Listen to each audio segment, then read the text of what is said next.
5 class ya.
Ini lebih kecil, right?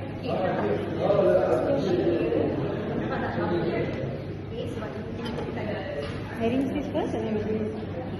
You know?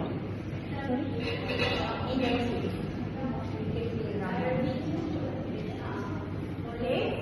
So next time, every time you use pipette, check no bubble.